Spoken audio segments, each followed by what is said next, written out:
Hello friends, I'm at the Lanpher Cemetery here in Bucksport, Maine, and I've passed this cemetery dozens and dozens of times. I've noticed it and always wanted to stop, so today I decided to finally check it out.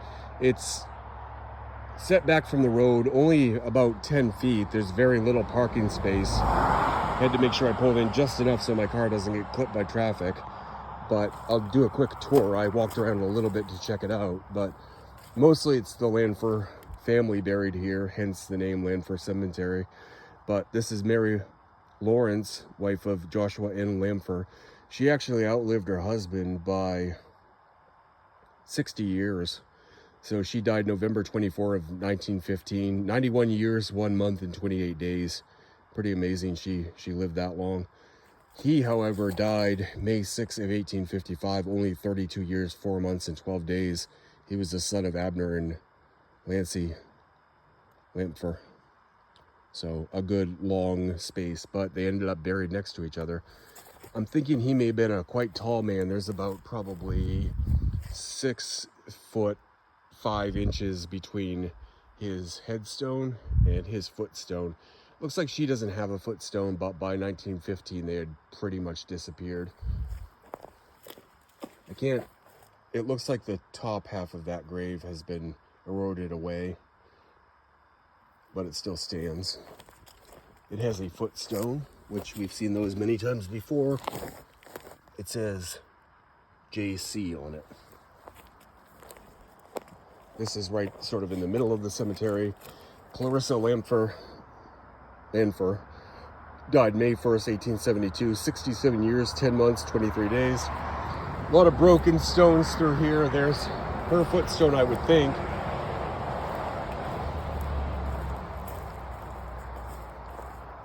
This is quite eroded. It looks like it's been repaired a couple times. I can't read the date of death, but it's Captain Anson Lanpher.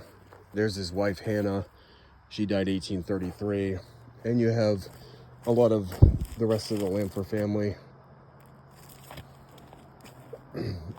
Old stones, one and all. This is the Lewis family. The daughter, Frances Ann. Quite large stone for an infant. It's probably about 4 feet tall. 3-4 feet. And she was 16 months and 15 days. So not quite a year and a half. There's her mother, Rachel, wife of Captain William Lewis.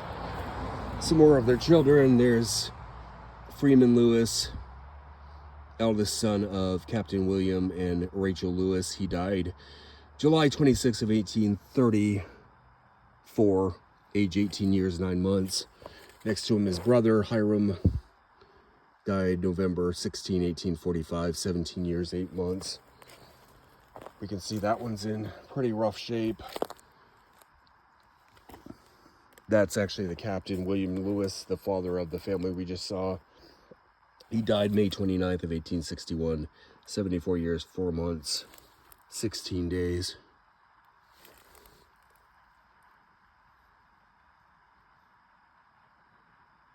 Why should our hearts in sorrow flow when God recalls his own? I can't read the next 2 words, but then it says, leave a world of woe. Nothing but poetry back then on these stones.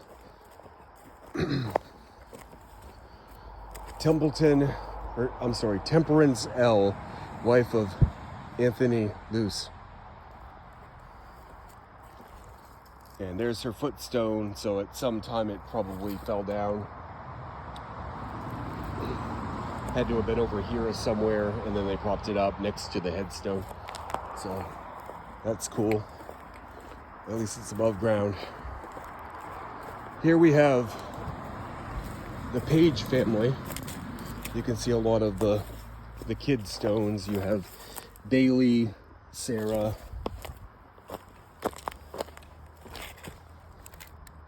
and it says Phoebe, wife of Noah Page. Noah's grave is the only photo request on Find a Grave for this particular cemetery, and I'm thinking Noah's buried right here next to his wife somewhere, unmarked. Either the stone is long since fallen into dust, or there never was a stone. Sometimes they wanted to make sure the kids had stones and the wife had a stone, but if the husband was the only one surviving, maybe he didn't care if he had one. Maybe it just crumbled, like I say.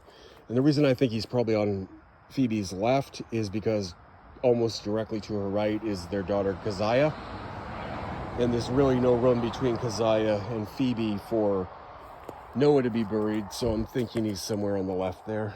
I won't be able to get a picture because I don't see a stone, but still, we have an idea where he's buried. And there's some more other children. You have Nancy,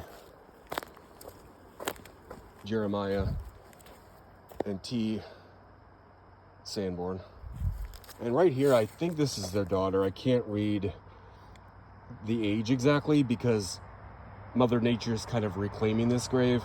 You can see the roots are actually sort of intertwined with the stone itself. So it does say Miss Lydia Page died. Can't read the month. It says 26 of 1865. My great-great-grandfather was born in 1865, so a long time ago. And there's her footstone. It says LP, Lydia Page. There's another Page child. You have Nancy. And here we look down the hill a little bit, very hilly, uneven terrain here, but you see a little bridge in the woods there. Probably floods in the springtime. Can't tell if this is an old wasp nest, just a stump, or fungi. I'm leaning towards probably a stump, but right here you have the family of Chesley and Catherine Perkins. This is their son John, died February 10, 1853. I think it says 25 years. 25 months wouldn't really make sense. Could be 25 days, but I'm leaning toward 25 years. It's been repaired, so you can't really read the bottom. Footstone in the back. This is a sad one. This is his siblings. They were twins. Very Roman-influenced names. You have Octavius and Garvinus, twin children of Chesley and Catherine Perkins. They both died the same day, which is unusual, but they died December of 1843. Well, okay, it does say December 1843. It doesn't give a date. At least they died the same month. We know that. They were 1 year and 7 months, so twins. Here rests the sweetest buds of hope, that heir to human wish was given. If thou would know their present state, repent and seek the flowers in heaven. Like I say, nothing but poetry back then.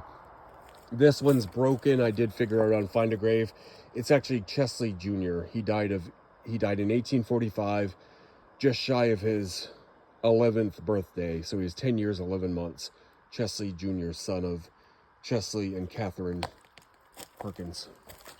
We have here his brother, Algernon C. Died July 5th, 1860. And there